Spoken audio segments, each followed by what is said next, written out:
কৰোঁ যে আমি সদায় ডাঙৰ ডাঙৰ বক্তৃতা, ডাঙৰ ডাঙৰ আয়োজন, মেল মিটিং, ছেমিনাৰ, ডাঙৰ ডাঙৰ ডিছকাশ্যন আৰম্ভ কৰোঁ। টাৰ্গেটটো হয় আমাৰ যুৱসকল, যে যুৱ সমাজৰ শৃংখলা কিবা কিবি ধুনীয়া ধুনীয়া কেটচি কিছুমান টপিক আমি বাছি লওঁ আৰু ডাঙৰ ডাঙৰ সভা আমি কৰোঁ।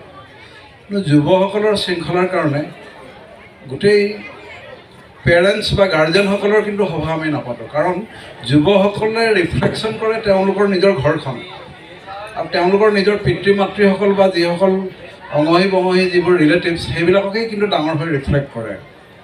গতিকে আমি অকণমান উল্টা ধৰণেৰে চলা যায় নেকি মই কেতিয়াবা অনুভৱ কৰোঁ, যেতিয়াই দেখোঁ যে বিভিন্ন আজি আমাৰ সৎসংগৰ যুৱ সন্মিলনৰ এটা প্ৰয়োজনীয়তা আছে, কাৰণ সৎসংগ এটা মেন মেকিং চেণ্টাৰ ইয়াতে। গতিকে কিন্তু ইন জেনেৰেল যিটো দেখা যায় যে যুৱকসকলক লৈ যিমানবোৰ সন্মিলন হয় তাৰ অনুপাতে আমি পেৰেণ্টছ বা গাৰ্জেন সন্মিলন কেতিয়াও তেনেকুৱা পতা নাযায়, যাৰ দ্বাৰা যুৱকবিলাকৰ সৃষ্টি হয় আৰু তেওঁলোকেই পেৰেণ্টছ বা ঘৰখনক ৰিফ্লেক্ট কৰে সমাজত।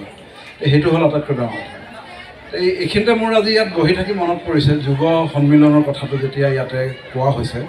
তো মই মানে যুৱটো হ'ল চাইল্ডহুড আৰু এডাল্ট, তাৰ মাজৰ পিৰিয়ডটোকে যুৱ ইউথ এজ বুলি কোৱা হয়। আৰু মই মেট্ৰিক পাছ কৰাৰ পাছতেই গাঁৱৰ পৰা উষাগৰমা চাহ বাগানৰ পৰা মোৰ মামা এজনে আহি মোক ইয়াতে যোৰহাট জে.ভি. কলেজত এডমিশ্যন দিয়াইছিলে। হোষ্টেলত দিছিল, প্ৰথম কলেজৰ হোষ্টেলত 2 বছৰ আছিলে। তাৰপিছতে তৰাজানত চাহ জনজাতিৰ এটা হোষ্টেল আছিলে, তাতে থাকি ডিগ্ৰী কমপ্লিট কৰিছিলোঁ।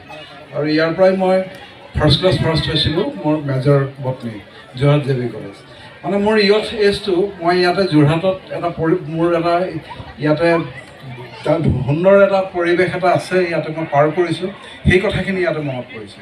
যেতিয়া থাৰ্ড ইয়াৰ থাকোঁ BSc, তেতিয়া মই ৰাতিপুৱাই স্থবিধি কৰি ষষ্ঠ শ্ৰেণী কৰি মই খোজকাঢ়ি তৰাজানৰ পৰা শ্বৰ্টকাট ৰাস্তাৰে গৈ মই মন্দিৰত প্ৰাৰ্থনা কৰোঁ।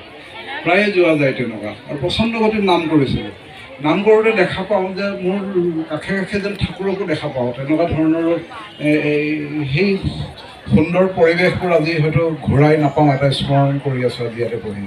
যোৰহাট সৎসংগ বিহাৰত ৰাতিপুৱাই কেতিয়াবা অকণ বৰষুণ পৰে, কেতিয়াবা ঠাণ্ডা, কেতিয়াবা লাষ্ট ইয়েৰটো প্ৰায়ে মই গৈছিলোঁ খোজকাঢ়ি তেনেকুৱা। আকৌ প্ৰাৰ্থনা কৰি ঘূৰি আহোঁ আৰু নিজৰ হয়তো কলেজ যোৱা বা তেনেকুৱা ধৰণৰ আৰম্ভ হয়।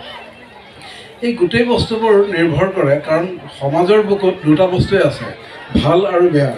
জেছাছ খ্ৰীষ্টে কোৱাৰ নিচিনা দুটা ৰাস্তাই আছে। এতিয়া গোটেই বস্তুটো ডিপেণ্ড কৰিব যে আমি কোনটো ৰাস্তা ল'ম। কাৰণ মই মোৰ ক্লাছ 5ৰ পৰা 6ত পাওঁতে মোৰ দেউতাক হেৰুৱাবলগীয়া হৈছিল, মাৰ লগতেই ডাঙৰ হোৱা। গতিকে মোৰ আই বোপাই বুলিবলৈ মায়ে আছিল।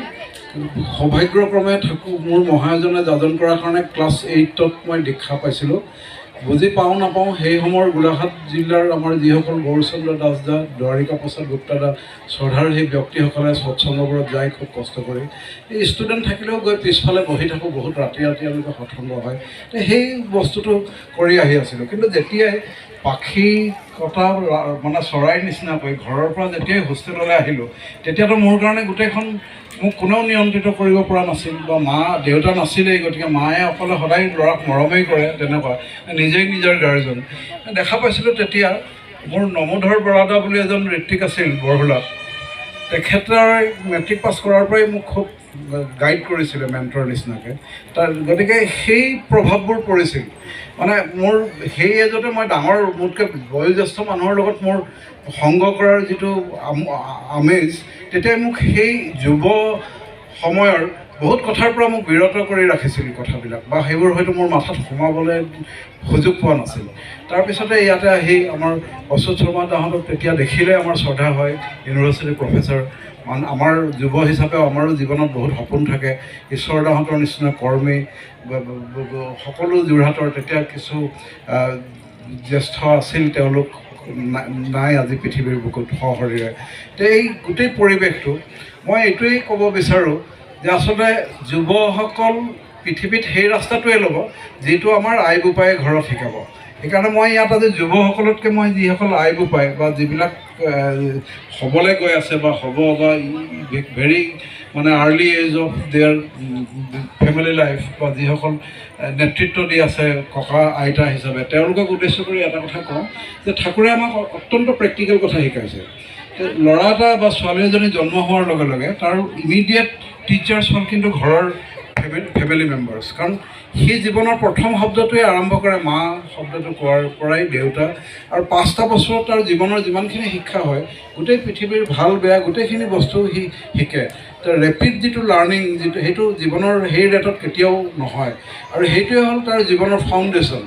আৰু সেই ফাউণ্ডেশ্যনটোৰ ওপৰত বেছ কৰিয়ে ভৱিষ্যতে, কাৰণ আমিতো আমাৰ ল'ৰা ছোৱালীক ধৰি ৰাখিব নোৱাৰিম, যুগটোৱেই তেনেকুৱা, পঢ়া শুনাৰ কাৰণে হওক, চাকৰি বাকৰিৰ কাৰণে হওক, প্ৰফেশ্যনেল লাইফ হওক বা যিহৰ কাৰণেই হওক, তেওঁ মা দেউতাৰ লগতেই সদায় থাকিব, খুব কম মানুহৰ ভাগ্যতেই হয় সেয়া।